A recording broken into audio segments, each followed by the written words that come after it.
Nadaljujemo našo creepypasta zgodbo, Krkuj bom šlo v njo, to je drugi del, prvi del, če ga niste poslušali, ga poslušajte. Ostali smo na točki, ko mož od Lynn pobegne proč iz bajte. Odpeljal sem se naravnost do približno 40 minut oddaljene hiše svojega brata Chrisa, pri čemer sem ignoriral vsak klic in sporočilo, ki sem ga prejel. Nisem preveril telefona, dokler nisem bil varno parkiran na bratovem dovozu. Lynn je klicala 4-krat in poslala množico sporočil, saj so spraševala, kam sem šel in zakaj sem odšel. Kratko, besen sem vrgel telefon v armaturno ploščo, jezen za njeno brezbrižnost. Moj brat in njegova žena sta bila presenečena, ko sta me videla, še posebej oblečenega samo v par boksarc, a sta mi rekla, naj ostanem, kolikor dolgo potrebujem. Chris mi je posodil nekaj oblačil in me vprašal, kaj se je zgodilo. Povedal sem mu, da sva se z Lynn skregala, vendar se nisem spuščal v podrobnosti. Nisem želel, da bi mislil, da pretiravam in da sem ženo zapustil zaradi pranka. Mislim, a je nisem leta spodbujal, naj se razvedri, namesto da je ves čas tako resna. Želel sem, da bi se sprostila, a tega zagotovo pač nisem imel v mislih. Poskušal sem spati na njunem kavču, a mi možgani niso pustili spati. Vsakič, ko sem zaprl oči, sem videl Lynnin obraz, ki je strmel vame iz omare. Ko sem vedel, da je bila ves čas noter z mano, kopalnic, se mi je naježila koža. Nikoli ni zapustila preklete kopalnice. Namesto tega je zdrsnila v omaro in zaloputanila vrata kopalnice, da bi me preslepila, da je šla ven. Že sama misel na vrnitev domov me je vznemirjala, premetaval sem se in obračal, nisem mogel zaspati. Chris mi je na koncu dal spovalno tableto, da sem se lahko malo spočil. Moje spanje je bilo polno strašnih sanj, ves čas Lynnin nasmejan obraz. Zbudil sem se ravno, ko je sonce začelo vzhajati. Od kavča me je bolelo telo in počutil sem se izčrpano. Vedel sem, da bom moral enkrat poklicati ženo, Lynn, a nisem vedel, kaj naj rečem. Ne bi šel domov, če me ne bi obljubila, da ne bo nikoli več počela tega srhljivega sranja. Razmišljal sem, da bi jo poklical in ji to povedal, ko me je prevzel tisti znan občutek. Opazovan sem bil. Gledal sem v strop, nisem želel pogledati stran, a dlje, ko sem ignoriral občutek, slabše bilo. Oči so mi skoraj same od sebe zdrsnile stran od stropa. Njen obraz je bil stisnjen ob okno poleg kavča in je strmel vame z istim zavajočim nasmehom. Sline so se ji pocedile po usnicah in pustile 2 dolgi progi po steklu. Nisem vedel, kako dolgo je bila tam, a neki mi govorili, da je bila tam dlje časa, če ne celo noč. Nisem se trudil kričati, čeprav sem se bal, da je jeza prevladala nad strahom, ki sem ga čutil v tistem trenutku. Skočil sem s kavča in z ladnjo udaril po steklu. Lynn, si nora, kaj za vraga je narobe s tabo? Sam pej domov, sem zavpil, zdaj. Ni se premaknila in njen srhljiv izraz se ni niti mal spremenil. Če kaj drugega, se je njen nasmeh le povečal, kot da še nikoli ni bila bolj vznemirjena. Slišal sem, kako se Chris in njegova žena premikata zgoraj, kot da bi Lynn slišala s svojega kota zunaj in njena glava rahlo zdrsnila v njuno smer in začela počasi zapirati usta. Chris je poklical moje ime od zgoraj, očitno zaskrbljen. Obrnil sem se in zagledal njega in njegovo ženo Rebeko, kako hitita po stopnicah. Ko sem se obrnil nazaj k oknu, Lynn ni bilo več. Edini znak, da je sploh bila tam, sta bili 2 črti sline, ki sta še vedno kapljali po steklu. Poskušal sem razložiti Chrisu in Rebeki, kako sem se zbudil in videl Lynn, da me opazuje čez okno. Bila sta skeptična, kdo pa ne bi bil. Tisti dan sem izklopil svoj mobilnik, nisem se hotel soočiti z Lynn in nisem šel na delo. Samo pogovor z njo je bil zame takrat čist preveč. Resnično sem želel verjeti, da je z njo nekaj nepopravljivo narobe, da ne glede na obljube, ki jih je dala, nikoli več ne bova enaka. Ta misel me je užalostila do konca. Do pol dneva sem še mislil, da sem ji pripravljen dati priložnost in se soočiti z njo.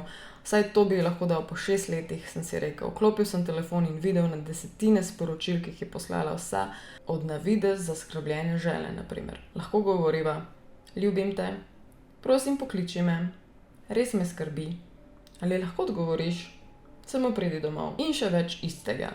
Vsa sporočila so mi povedala, da me ima rada in da me želi doma. Kako zaskrbljena je bila in nič o tem, kar bi obravnavali noro sranje, ki ga je naredila. Kot da se ne bi obnašala kot lik iz knjige Stephena Kinga. Tudi njena sporočila so bila drugačna. Običajno je pošiljala sporočila kot romane samo zato, da bi mi rekla, na primer, naj vzamem štruco kruha v trgovini. Človek bi si mislil, bo imela več zapovedati po svojih bizarnih zvijačah. Vem, da se nekaterim od vas, ki ste kilometer stran od te situacije, verjetno zdi otročje. Toda če bi videli, kako me je Lynn pogledala, kako je pobegnila po vseh 4 kot neka žival, se mi smejala iz omare kot norc, potem mislim, da bi ugotovili, da je bila moja reakcija čisto upravičena.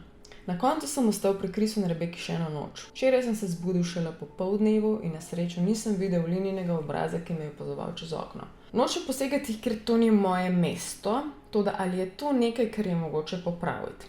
Je vprašala Rebeka. Obema je pripravila sendvič za kosilo in vedel sem, da je želela začeti temo, ne da bi bila preveč radovedna.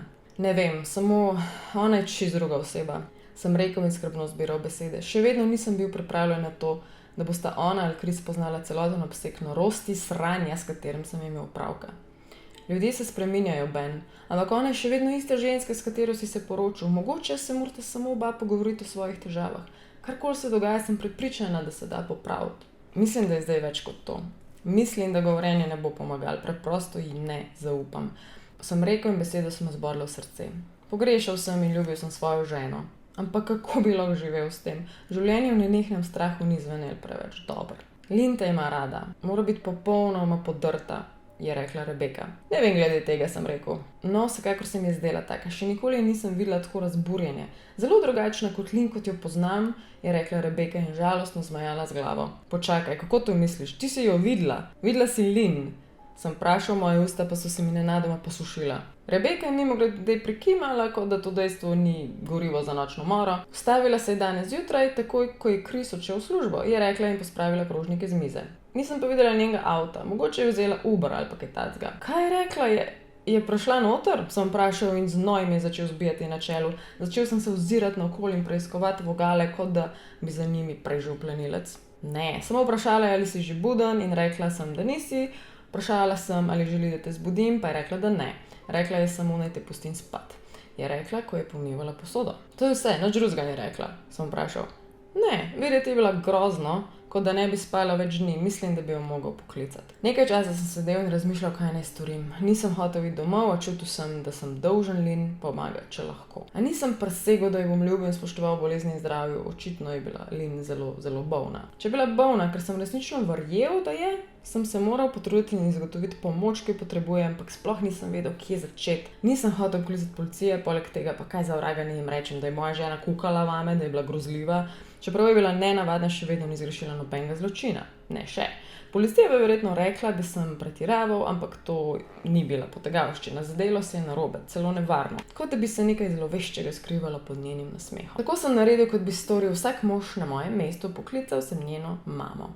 Nisem hotel, verjemite mi. Njena mama, Mary Ann, in jaz nikoli nisva bila v dobrih odnosih, nikoli se nisva kregala, ampak samo ni bila zelo topla oseba in z njo se ni bilo enostavno razumeti. Skoraj nikoli se ni nasmehnila in ko se je, so se le njene ustnice raztegnile v tanko ustni nasmešek, njene oči pa so bile tako prazne kot prej. Obdajala je to auro, ki se je zdela, kot da je nenehno v ofenzivi. Srečal sem jo samo dvakrat in obakrat za tako kratke obiske, imel sem vtis, da me ne odobrava za svojo hčerko. Lynn ju je vedno hitro pospremila ven, ker ni želela, da bi se počutil neprijetno, za kar sem bil vedno hvaležen. Biti v materini družbi se je zdelo skoraj neznosno, kot bi hodil po steklu. Poklical sem jo. Ja, je odgovorila že preveč razdraženo. Mary Ann, jaz sem Ben. Imaš minuto za pogovor? Slišal sem jo, kako razdraženo tleska z jezikom. Sem sredi pisanja čekov, če vztrajaš, si lahko vzamem trenutek. O čem želiš govoriti? Gre za Lynn. Bila je, obnašal se nenavadno in spraševal sem se, če veš, a je bilo kaj. Hitro me je prekinila. Malo težko je slediti tvojemu benjaminskemu nakladanju, kaj hočeš od mene, je vprašala. Skoraj sem jo videl, kako stoji tam v svojem tankem puloverju in hlačah ter z nohti nestrpno udarja po mizi. Zanima me, ali ste kdaj opazili kakšno nenavadno vedenje ali morda kakšne težave z duševnim zdravjem. Sledil je dolg, neodoben premor, za katerega nisem mogel reči, da je samo razmišljala ali pa pač kaj drugega. Končno je po nekaj sekundah spregovorila. Nisem prepričana, ali je to ena med tvojih šal, Benjamin, ampak če je tako, v njej ne najdem humorja. Zdaj pa imamo opravke, kot sem rekla, tako da če nimaš nič proti, a sem jo prekinil, preden bi me lahko se zanebila. Mary Ann, to ni šala, iskreno sem zaskrbljen zaradi Lynninega duševnega zdravja. Njeno vedenje zadnje čase je nepredvidljivo, zelo me skrbi zanjo in mislil sem, da boš tudi ti kot njena mati. Sem rekel, moja frustracija pa je bila vidna v mojem glasu. Če si res zaskrbljen, predlagam, da vključiš strokovno pomoč. Ne vem, kaj pričakuješ od mene, je zabrusla. Lahko bi rekel, da je bila nekaj sekund oddaljena od tega, da bi vložila slušalko. Imel sem občutek, da ve veliko več, kot je povedala. Slišal sem rahlo tresoč dih, kot da bi poskušala obdržati svojo jekleno osebnost skupaj, a ji ni uspelo. Mary Ann, sem začel. Benjamin, ne vem, kaj naj ti rečem. Moj edini svet bi bil, da poiščeš strokovno pomoč. Ne kliči več sem z Bogom. Poskušal sem jo poklicati, a je odložila. Tudi če me namara, zakaj ne bi hotela pomagati lastni hčerki? Tega nisem mogel razumeti. Poskušal sem ponoviti pogovor, obupam, da bi našel nekaj, kar sem zamudil. Čez nekaj časa sem skoraj obupal, dokler se nisem spomnil njenih zadnjih besed, poišči strokovno pomoč. Je te besede izrekla nekako drugače, nekako globje. Bil sem prepričan, da je njen glas se majčkeno spremenil, ko je to rekla.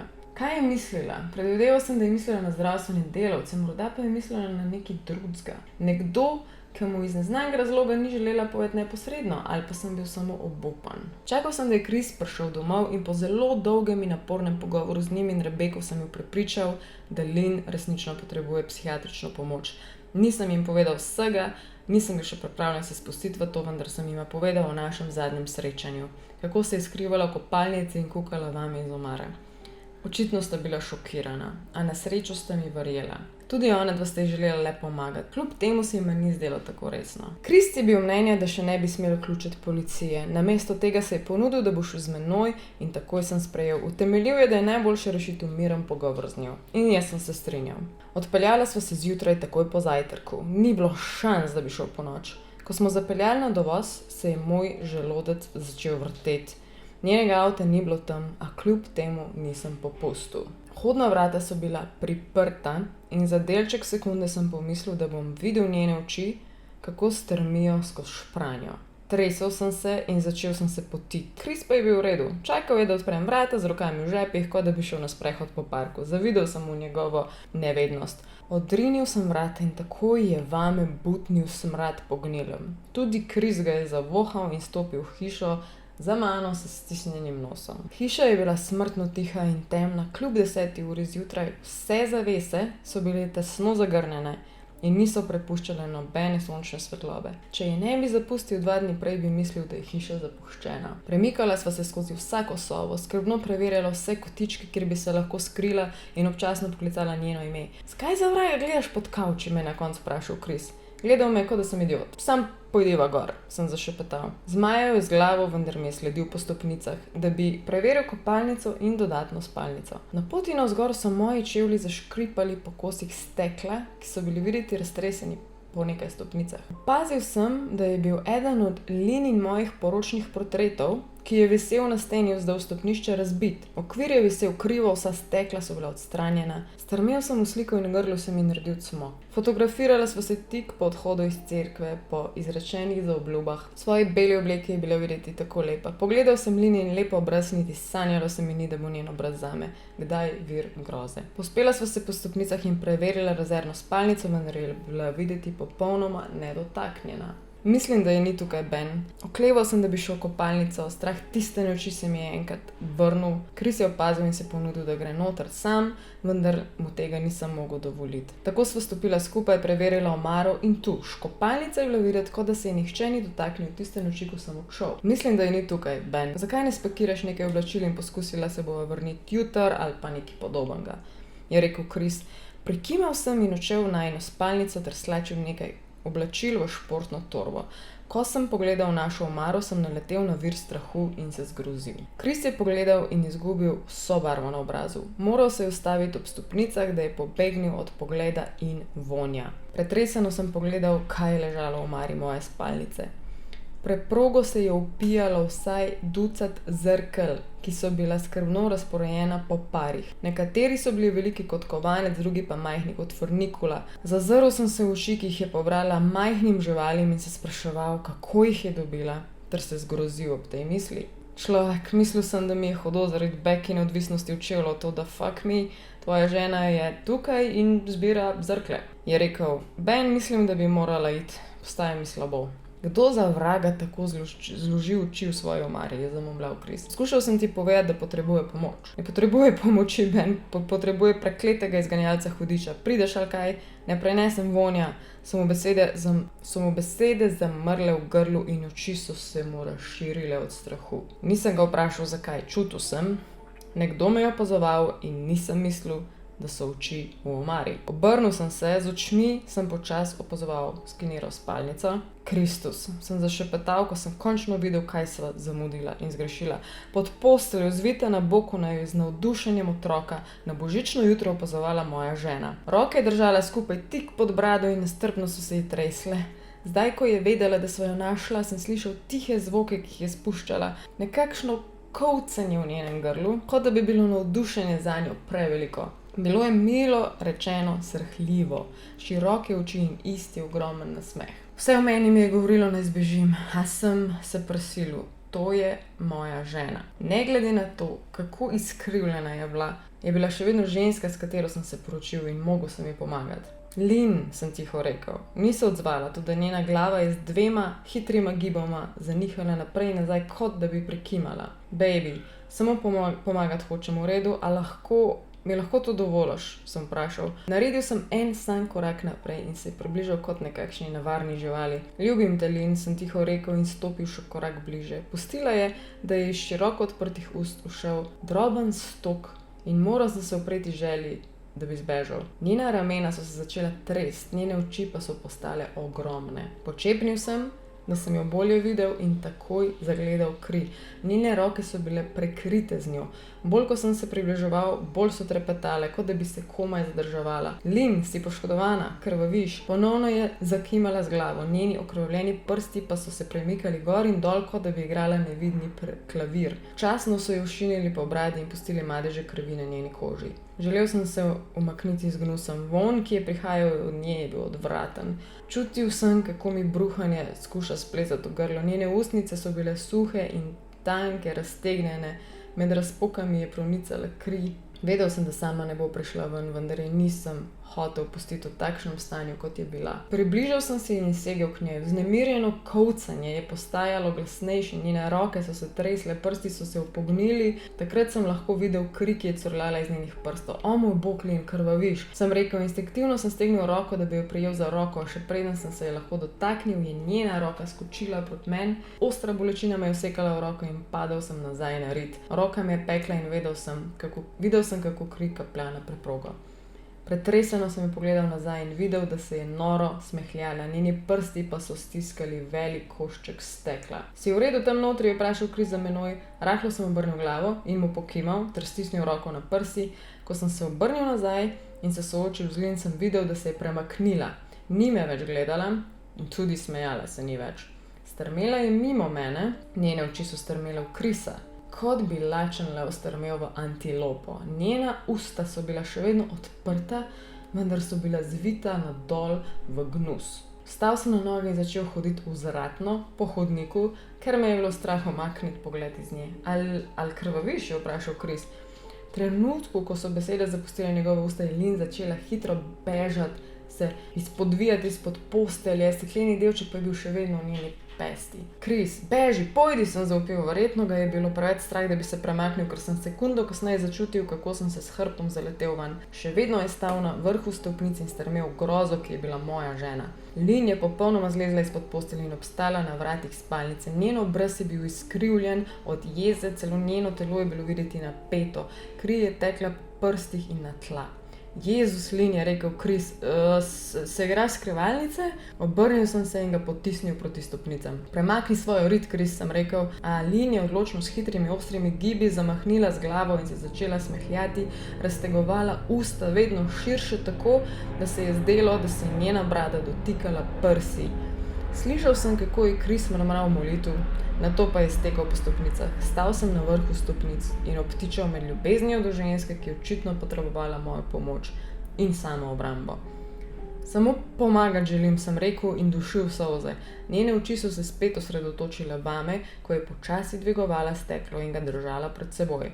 In potem je začela teči proti meni in se razžala od popolnega navdušenja. K sreči je moje telo prevzelo oblast in poletel sem po stopnicah navdol, preskakoval tudi 2 in 3, prišel sem do vhodnih vrat, preden sem začutil, da mi je skočila na hrbet, me zgrabila okrog vratu, njena usta pa so bila ob mojem ušesu, da sem lahko od blizu slišal te strašne, kolcajoče zvoke. Otresel sem se je sebe in jo podrl na tla. Ko je padla, sem začutil pekočo bolečino v hrbtu, vendar sem odprl vhodna vrata in stekel do svojega avta. Chris je stal na dvorišču in se po telefonu pogovarjal s policijo.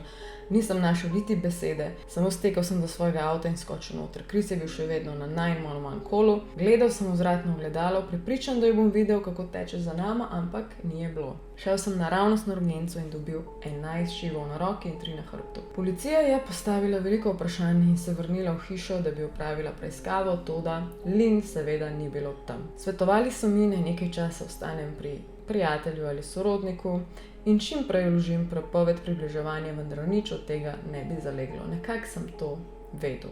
Chrisa sem odložil domov in šel v motel, ki je bil oddaljen 1 uro. Želel sem postaviti čim večjo distanco med sabo in Lynn. Tukaj sem zdaj zadnje 4 ure. Mislil sem, da jo bo morda našla policija, morda ji bodo zagotovili pomoč, ki jo nujno potrebuje.